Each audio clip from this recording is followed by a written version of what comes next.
Good morning guys. Kakarating lang yung order ko sa TikTok. Tingnan ko nga yun kung legit ba ito. Ang laman, kasi ang order ko lamisa. Lamisa na i-clip lang ba sa gilid ng dingding. Tingnan ko nga. Pero lahat naman dumating okay.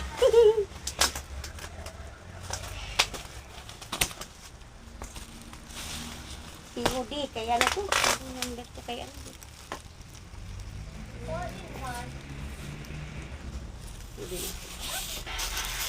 Ma'am, andito na yung in-order ko, ma'am. Thank you, ha.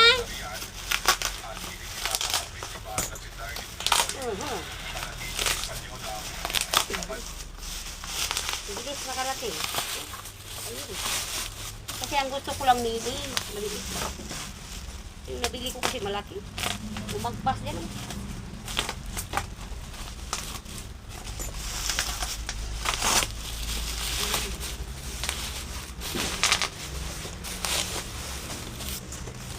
Ayan.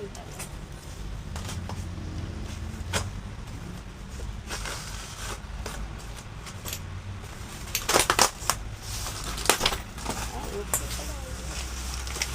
Hindi talaga.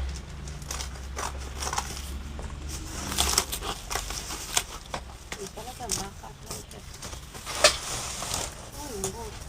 Ayan. So, yung sila, ay, tama. Ay, thank you pala, oh. Matibay. Mini, oh.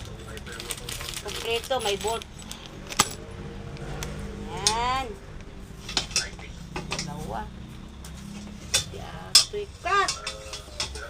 Naku, kaya nang ayaw ko kasi dito. Ay, nako! Ano ang ginawa niyo, mama?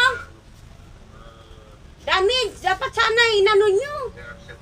Kaya nga sinasabi ko, pag kami lang nga mag-order sa inyo, dapat sana, para si kasi alam mo yung ikakarga yun, dapat lagyan yung gilid-gilid ng karton. Oh, paano yun? Damage naman yan, oh. Nagbayad ba ako ng 324? Yan, nakakadismaya kayo. Dapat lagyan nyo ng ng karton. Sa gilid yun ito. Parang hindi parang pinakalumaan pa itong binigay nyo sa akin. Parang iloko niya yata ang tao eh. Tingnan mo. Ang dami. Oh.